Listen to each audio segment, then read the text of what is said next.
Hello. Dito sa video na to, gusto kong i-discuss ng mas malalim ang architecture naman ng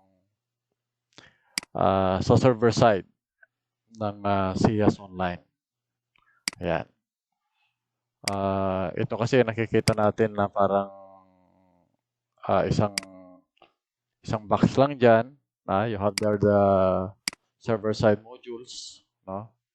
And then it uses caching technology. Primarily this bit faster caching technology.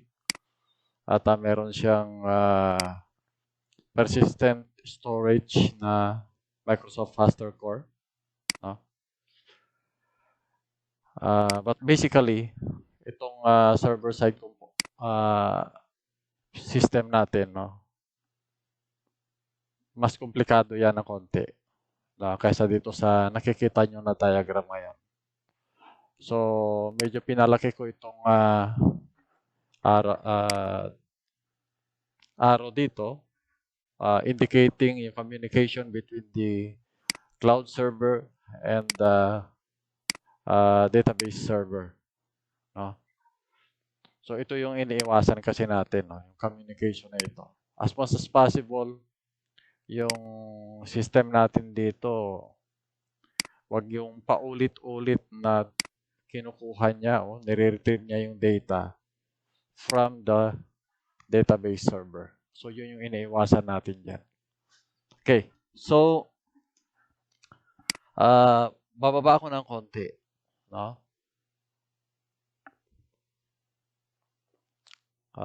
Gusto ko lang emphasize ulit ito. No?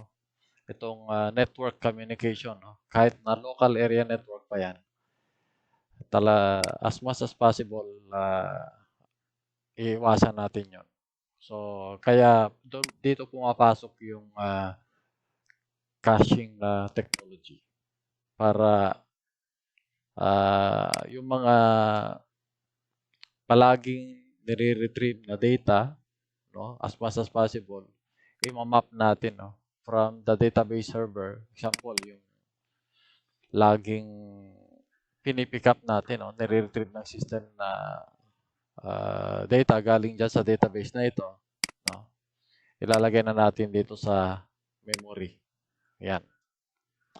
At in case na mawalan ng power itong server natin, no, hindi na natin i-retrieve na naman galing dito sa database server. That's why there's also a need for us to use persistent storage. Itong Microsoft Faster. Okay. So, that is a wrap up dun sa previous discussion ko. No? Pinapakita natin dito kung bakit napakabilis ang SIAS Online. At bakit siya ang pinakamabilis, no, na school management system sa Philippines. So, a little discussion lang doon sa nakaraan.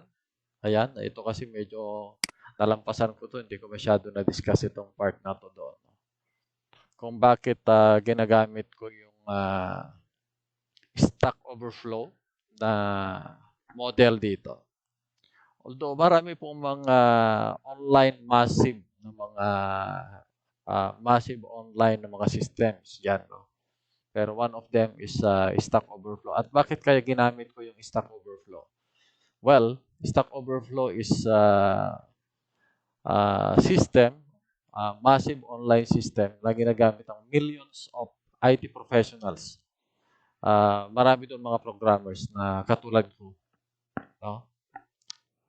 Doon sa website nila, nakita natin yung more than, I think, mga 15 million, no? Yung registered. Ayan, 14 million yung registered na users. In fact, hindi pa ako kasama dyan. No? Ako kasi nagsa-search lang naman ako. Hindi ako nagbibigay ng rating. So, isipin mo, pwede natin sabihin na mas marami yung gumagamit lang dyan na hindi naman registered. So, pwedeng mga between 20 to 30 million yan yung mga gumagamit dito sa Stack Overflow na to. Okay, so bakit kaya itong Stack Overflow na to ay napakaganda na technology? At syempre, dapat minomodel natin yan. No? Ginagaya natin kung ano yung kaya nilang implement na technologies yan. So, pinag-aaralan natin yan. No?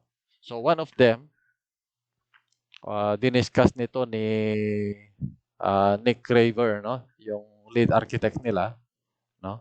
Yung paggamit ng cache na technology. So, yan.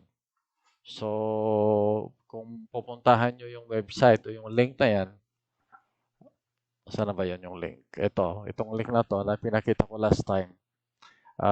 Makita nyo doon, no? Napakahaba yung discussion. At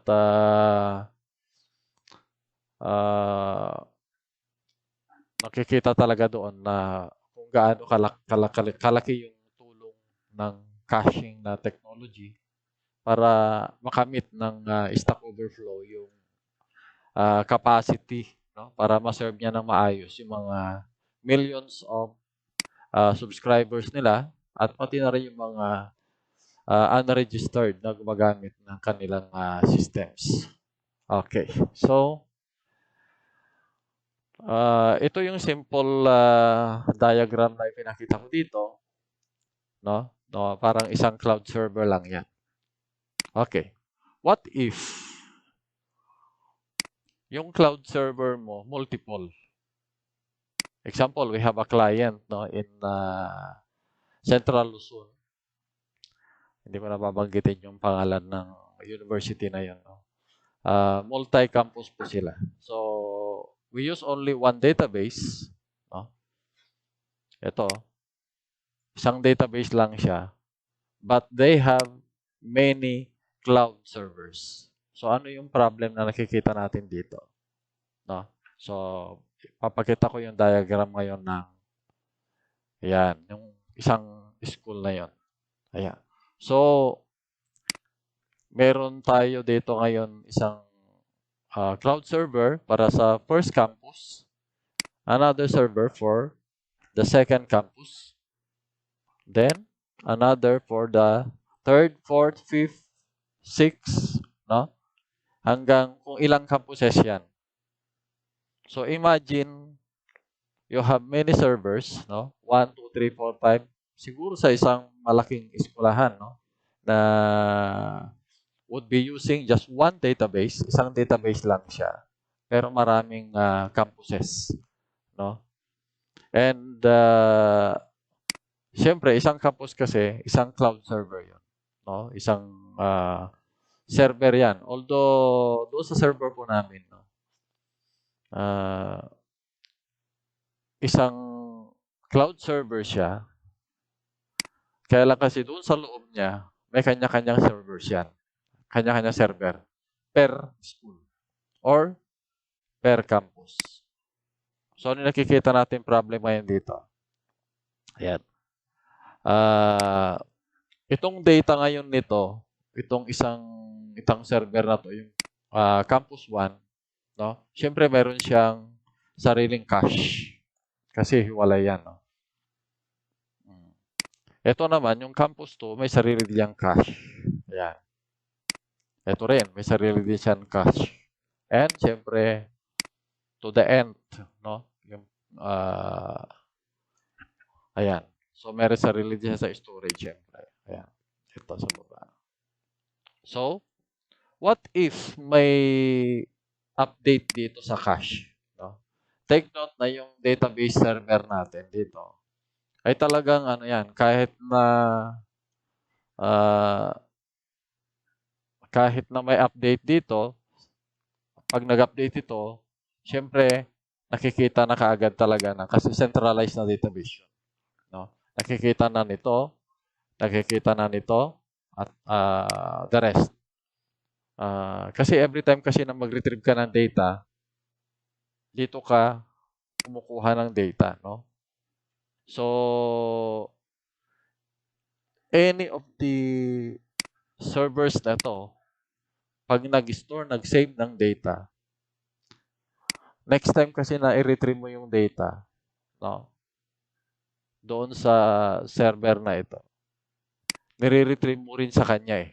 So, ibig sabihin, whatever's the latest update o updated na data, makikita po nung iba, no? Halimbawa, ito yung nag-save. And next time, magre-retrieve ito o ito, no? Mag-retrieve siya ng data. Eh, pag nag-save siya kasi dito, no? Kahit saan sa kanila. Siyempre, kung magre-retrieve ka at dito ka magre-retrieve ng data, yung mariretrieve mo na data, yung latest. No? Kahit sino man yung nag-save sa kanila. Wala pong problem doon pagdating sa database server. Ang problem dito, what if yung in-update natin ay yung cache? Yeah. Okay. Kasi may sari-sarili silang cache na ginagamit.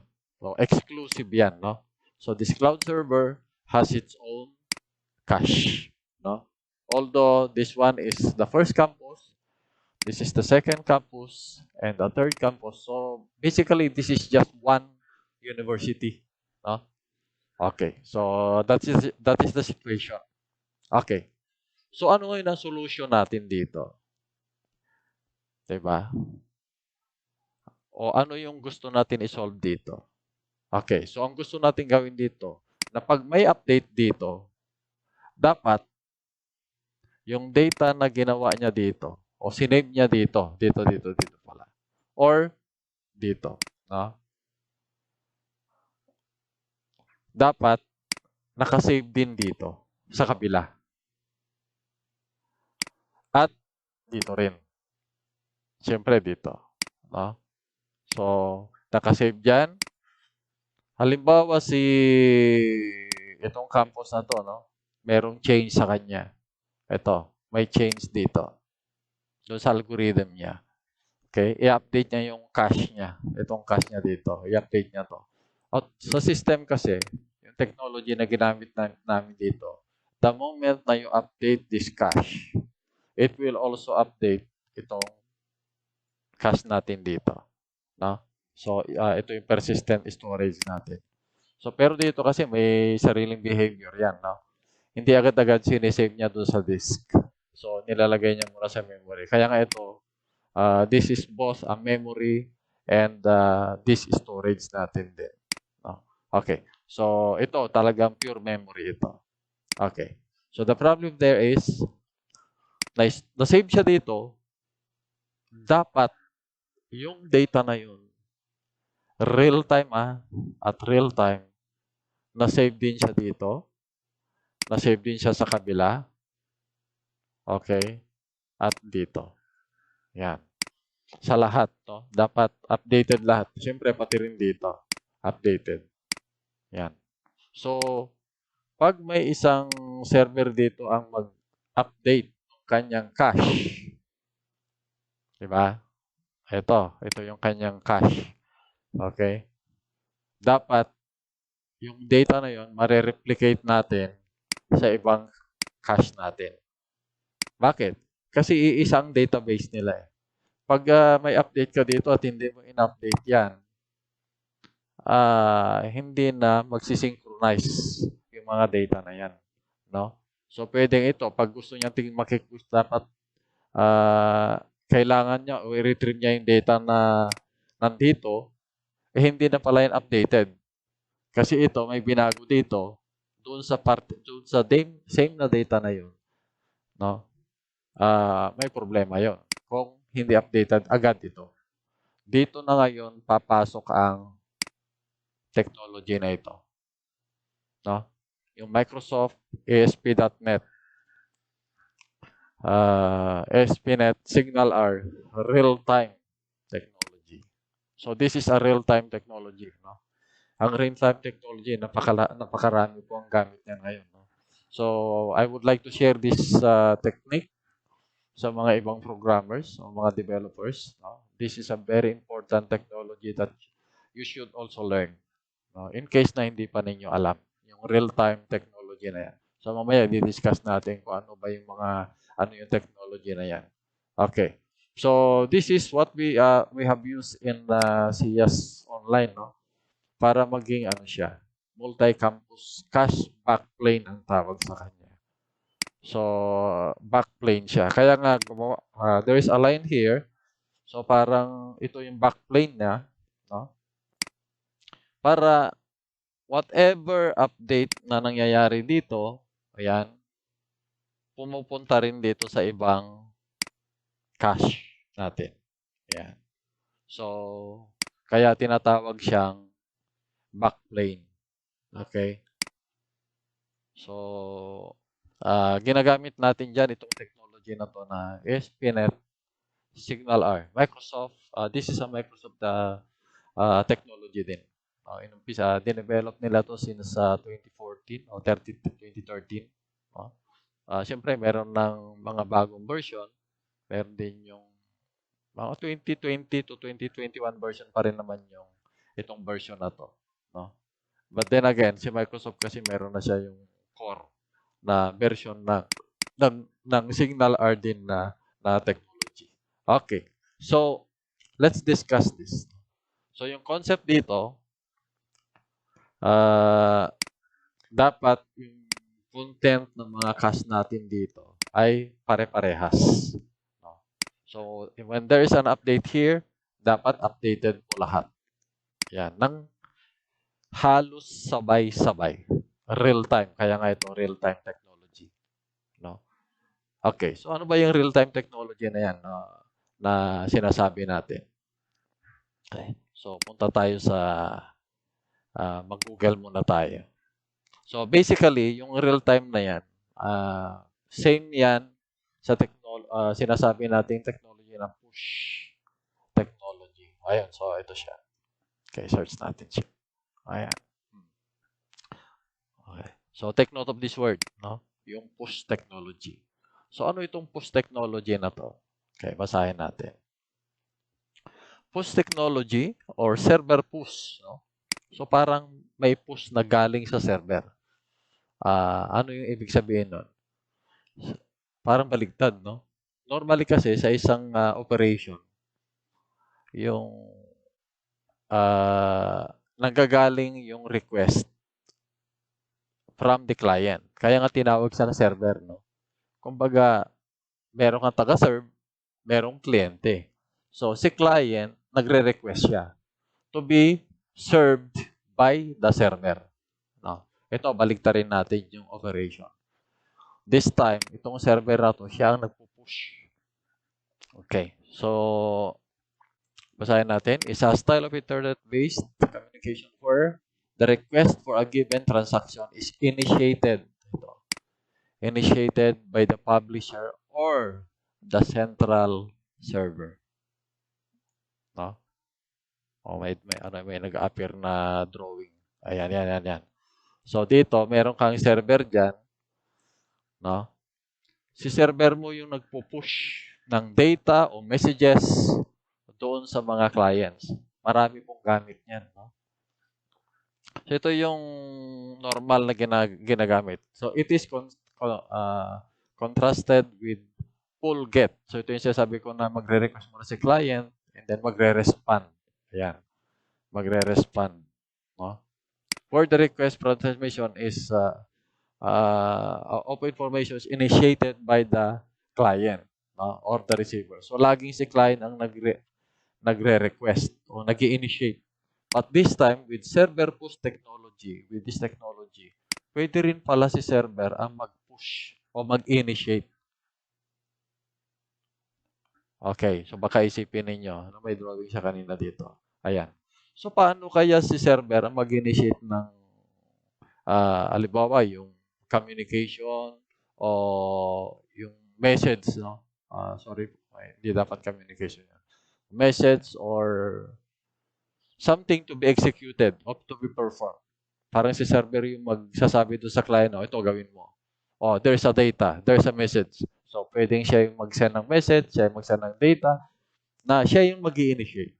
No? So, ito yung mga clients. So, kikita nyo dyan. Okay. Ano pa yung mga ibang gamit nito? Wala bang nakalagay dito? Tingnan natin. Okay. Ang real-time technology na usually in-equate yung dalawa eh. Yung real-time technology doon sa server post. Bakit? Mamaya makikita natin no, na yung real-time technology, halos siya rin yun. Yung server post na technology na to. Okay. Synchronous conferencing. Nakikita nyo kung saan yun? Yung synchronous conferencing. Yan. Sikat na sikat ngayon yan. No? Ito isa to sa mga gamit ngayon ng real-time technology. Pag nagko-conference tayo online gamit ang Google Meet, gamit ang Zoom, Microsoft Teams, mga ganyan, no? So, diyan ginagamit ang server post. Bakit? Ano bang nangyayari doon sa online conferencing na ginagawa natin? Ganito 'yan. Okay. Habang ako ay nagsasalita, meron camera, no? Yung siyempre yung laptop mo, yung cellphone mo, no? Yung camera na yun gamit ng Zoom, no? Yung Zoom na application ngayon, kinukuha niya yung images o videos, ini-stream niya, no? Whatever is ano nakikita ng camera. Paano yun nakakarating sa mga kausap mo in other parts of the world, no? Siyempre, yung kausap mo na sa Amerika, yung isang kausap mo na sa Mindanao, no? Ikaw na sa Manila. Paano niya nakikita yung nandito sa device na ito, no? So, ganito po yung process nun. Whatever is nakikita, siyempre, kinakapture ng camera, ipinapadala niya yun sa server yun. Pumupunta kay server mo na yun. Okay? And then, si server ngayon, pinupush niya yung mga data na yun, yung mga images na yun, or video na yun, o ini-stream niya, papunta ngayon sa mga kausap mo. Diba? Halimbawa, nasa Mindanao yung isa, nasa US yung isa, nasa Japan yung isa. Ganon ang technique doon. So, pinupush niya yun sa kanila, yung information na yun. Okay? Yung images na yun na nakaka-capture ng camera natin. So, doon isa yun sa gamit. Siyempre, yung sikat na sikat dito, ito yung instant messaging, no?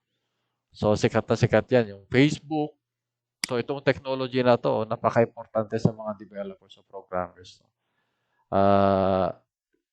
Kapag tayo po ang may kausap, no? Mag-type ka sa chat.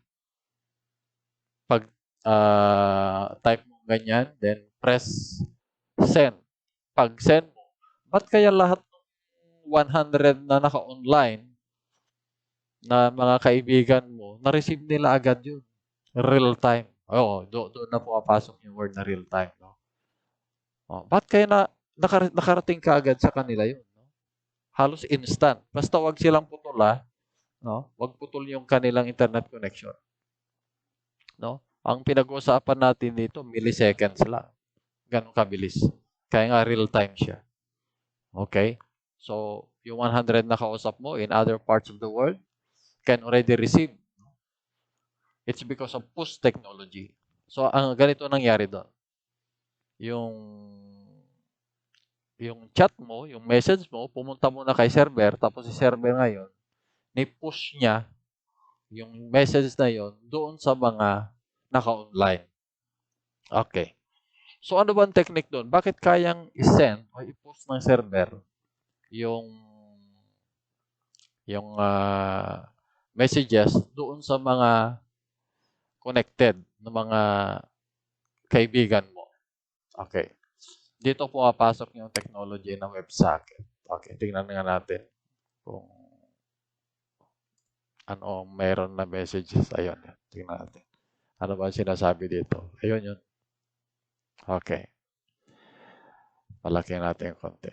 WebSocket is a computer communications protocol providing full duplex. Full duplex. So, ayan yung sinasabi natin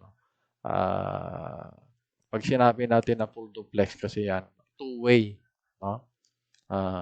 Tuloy lang natin. Full duplex communication channels over a single TCP connection. So the WebSocket protocol, ano pa yung mga ibang kwan dito? May nakita ko kanina. Ito. Dito tayo sa Wikipedia. Ayan. Okay. So, ang in layman's term nito, ang sinasabi lang nito, yung communication, naging full duplex na siya. No? Two-way na siya. Imbes na yung parang lagi lang si client papunta kay server. Si server, reply lang ng reply. Ganun. Hindi na. No? Okay. Doon nagagamit ngayon itong technology na to, yung WebSocket na technology. Okay. So, ano naman ang role ng WebSocket technology? Doon sa Signal-R. Ayan. So, itong Signal-R na Microsoft SPNet Signal-R na ito, ginagamit niya internally ang WebSocket na technology. Ayan. Okay. So,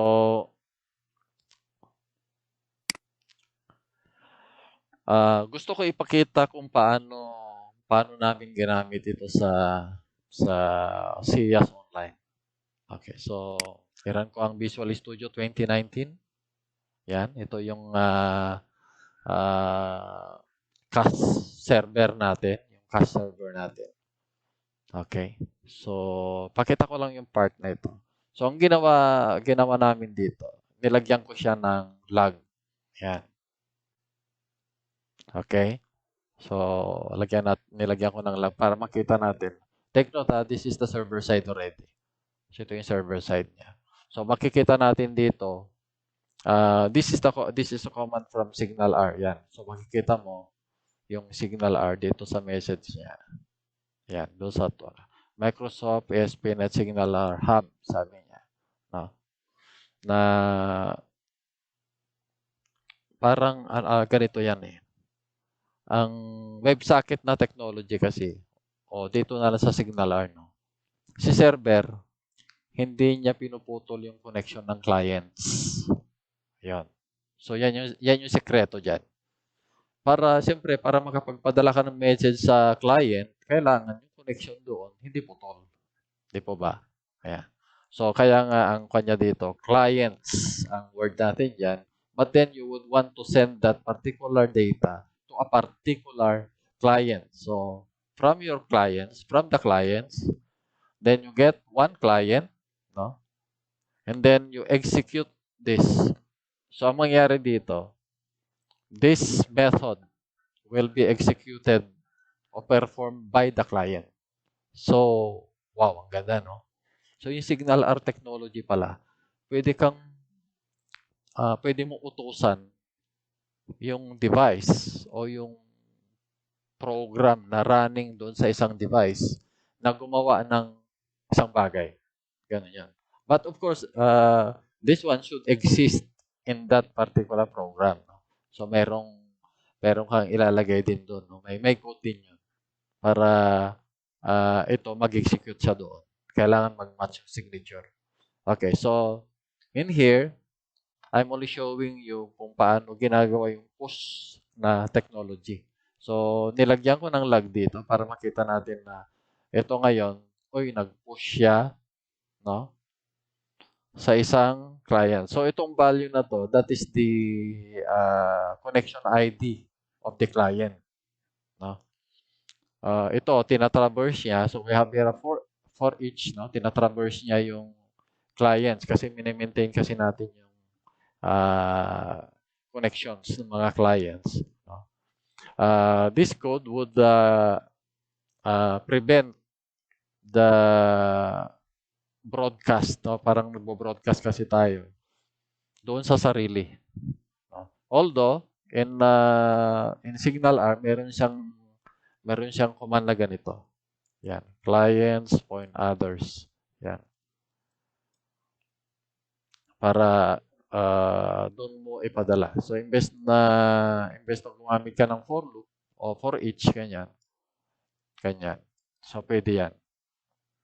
Pwedeng ganito yung code mo. Ang problema lang dito, pag may problem doon sa pagpapadala niya, pag nag-send. Alam mo, nasa kalagitnaan siya, biglang nag-crash. Ay, wala na. No, hindi na may ipapadala yung message mo dun sa iba pa. No? Kaya, kasi pwede kasing may isa dun disconnected na, mga ganyan. Yan. So, that's why, imbes na ganun ang gamitin, so, paisa-isa na lang na isend, no? And then, lalagyan natin siya ng try catch para kahit na mag-fail o mag-crash doon sa o magkaroon ng error or exception doon sa isang isang client, tuloy-tuloy itutuloy pa rin niya doon sa iba. Kasi pwede kasi yung connection ay dead na siya. Okay? So, eto, no? So, tingnan natin kung lalabas ito, yung lag, mamaya. So, that is for update, no? So, yung nilagay natin dyan, no? Halos kapares, no? O ano naman tong function na ito? Ito yung nag-update ng record.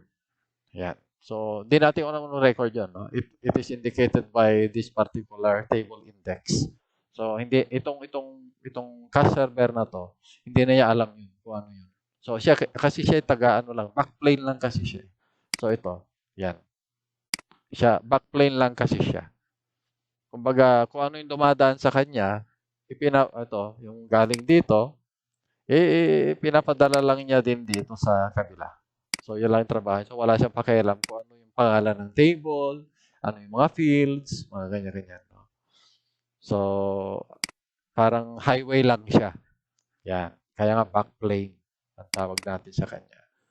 Okay? So, kung may update galing dito, so dadaan dito, yan. Then, pupunta siya sa ibang cloud servers. Okay? So, siyempre, huwag mo na ibalik sa sarili niya. Kaya nga, meron tayo nito. Okay.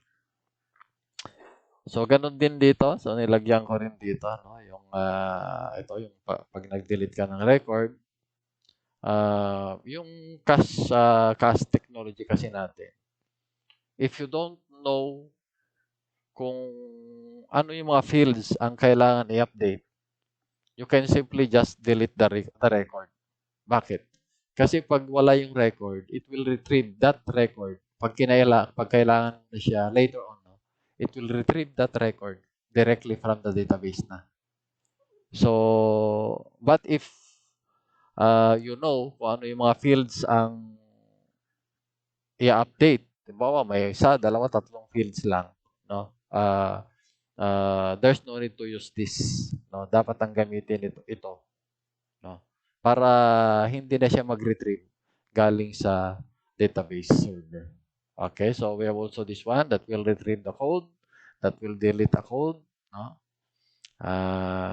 And this one is related to the global configuration, which is the setup. So, nilagyan natin ng lag. So, dito makikita natin kung ito, yan, no? Nagpapadala kasi siya kumbaga, nag-execute siya, no? Ng method doon sa mga clients. Okay. Pero at the same time, nagpapadala din siya ng data. So, yung parameters dito nakikita nyo, these are data o information na nare-receive din ng clients. Okay? So, testingin natin. So, inihanda ko ito. Ayan. As you can see, this is one server. Ayan. And this one is another server. So, makikita nyo magkakaiba yan. Activate ko lang itong notepad. Ayan. Tapos yung isa. Ayan. Ayan. Okay. At ito. Sige, kopyahin ko na lang muna. At ito. So, basically, itong apat na to, may kanya-kanya silang server yan. Yan. This one is one server. This one is another server. Yan. So, sinampol ko lang ito. Pero, halos ganyan din ka-match dun sa cloud server namin. Okay. Yan. So, let's say, kung ipapakita ko saglit sa inyo yung location yan. So, dito, ito siya. So, as you can see, nandito yung server niya. Yan, o. No? So, hindi ko pwedeng palakihin yung font. Hindi ko kabisado. Balik, punta natin yung iba. Ayan, katulad ito yung Campus 1. Yun. So, may sarili din siyang server. Ayan. Ito naman yung Campus 2. Ayan. So, may sarili din siyang server. So, yan yung sinasabi ko na may kanya-kanyang server yan. So, iba yung server na yon. Kasi madaming klase ng servers eh. Minsan kasi pag sinabi ng cloud server, yung isang, actually, a server inside a server. So, in one server, you could have thousands of servers. Depende sa configuration. So, here, we have 4. So, 4 dito sa ating sample. Okay. So, ito, ayan, inactivate ko na dun sa options. So, what if mag-save siya dun sa options kasi dito nagsisave ang yung region, acronym, mga ganon. So, global yan. Yan, kaya ito yung ginamit kong sample. Okay, so umpisahan natin. Halimbawa dito, mag-save tayo. Click ko yung save. Yan. Tingnan natin kung anong nakalag. Yung ating log. So, ito. So, dito, mayroong command, no? Ito yung delete setup. Doon sa code natin, yung delete setup na yan. Saan ba yan? Ito siya. Update. So, ito yung command. Yan. Ito yung log natin. Yan. Na delete setup. So, ito yung nakikita nyo ngayon dito na delete setup. Okay. Then, ito naman yung source. Ito yung pinanggalingan. That's why, dito, ito yung mga clients. Yan. Wala ka makikita dito na kaparehas. So, yung dulo nito, 9386, no? Walang 9386 dito. Yan. Yan, hanggang dito. No? So, galing dito sa client na ito, tapos pumunta kay server. Yan. Tapos server naman, nag-push siya dito sa mga clients na ito. Yan. Ito yung client number 1, client number 2, client number 3, client number 4. So, with this, ito yung commands na ito. Ayan, ito yung server post na ito. That's just one. Kasi doon sa update, so pag-save kasi ng setup, siyempre dalawa yung ginawa niya doon. Meron siyang in-update na record at mga dalawa yun. Ang alam ko, dalawa yun eh. I-update niya yung setup na table. Tapos may i-update pa na ibang information o data. No? So, kaya dalawa yung commands na kailangan execute ng cache natin. So, same source. Yan, nakalagay dito. Ito yung mga clients niya. Ang importante dito, makikita nyo dito, yung list of clients dito, itong 4 na ito, ay wala siya. So, ibig sabihin, siyempre, hindi kailangan magpadala sa sarili. Kasi updated na yung sarili niya eh. So, ang kailangan na lang i-update yung mga iba. Okay? So, what if dito naman? Mag-save tayo dito sa kabila. Ayan. Then, let's open it. Ayun. So, kanina, yung ID niya, ito. 9386. Ito, palakihin ko ng konti. Ito si 5209. Pansin mo nung ito yung nagpadala, nandito siya, yung si 52. So, isa siya sa mga receiver. Ito, si 5209. Yan. Hiwalay ko siya. Yan. Diba? Isa siya sa mga nakatanggap. Diba? Ito siya. Si 5209. So, siya naman yung nagpadala ngayon. Ayan. At ito, na dati nagpadala, nandito naman siya ngayon. So, siya naman ang receiver ngayon. Di ba? Ayan, ito siya. Ayan. Ito yung unang nagpadala. Okay, so parang ano yan, from one client, pumunta sa kay server, then pumunta sa mga clients na pinush, no? Itong server natin, nag-push siya dito sa mga clients na marami. So, ganun yung technique doon. Okay, try natin dito sa kabila. So, pangatlo, save. Yan. So, pag i-open natin, so, ganun din. Yan, ito naman. So, ito naman yung source natin ngayon, 1684. Yan. Dati, tumanggap lang siya, receiver siya. Yan, ito siya. Yan, receiver lang siya dito. Si 1684.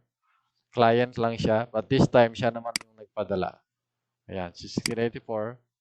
At itong mga nauna na ito, yan, ito yung original na nag-send, ay sila naman ang nakatanggap. Ito, si 5209, siya naman ang nakatanggap ng update. Di ba? So, may update dito. Kailangan i-propagate natin. No? I-broadcast natin yung update sa iba-ibang servers. Ayan. So, yan yung ginagawa nito. Ayan. So, siyempre, ganun din dito sa kabila. So, pag save natin yan, so, halos ganun din. Ayan. So, ito naman yun. Okay. Ay, hindi yan. Dito pala. Ayan. So, siya yung 1666. So, dati dito, ayan o, siya yung nandito. See? Siya yung nandito. But this time, nanggaling naman sa kanya yung message. Okay? Yung update.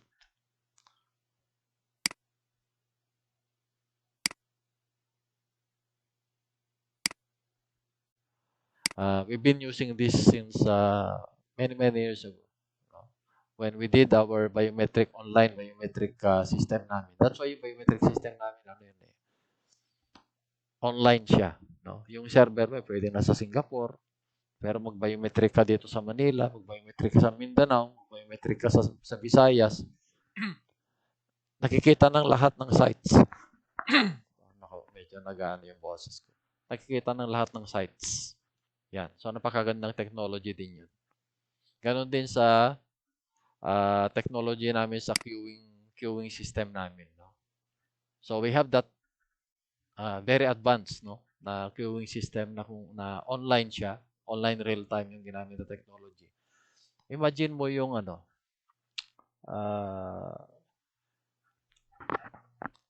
sa isang site, bawa kumuha ka ng queue number mo. And then, yung update, no, nakikita mo sa cellphone mo. Parang ganyan. Pag may update, nakikita mo siya. So, pinupush sa cellphone mo yung update. O, magte-text siya ng SMS. Mga ganyan.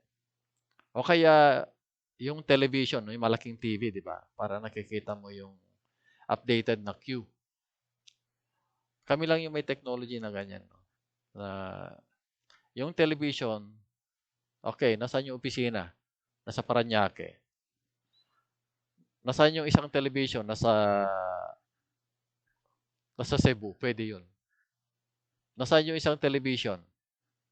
Display ng queue mo. Nasa Amerika. Pwede yun. Ganong kaganda yung technology na ganyan. Ng push na technology. Okay? Maraming gamit yan. So, yung pinakita ko sa inyo ngayon is just one of them. Ito yung gagamit ng backplane. No? Para updated lahat ng mga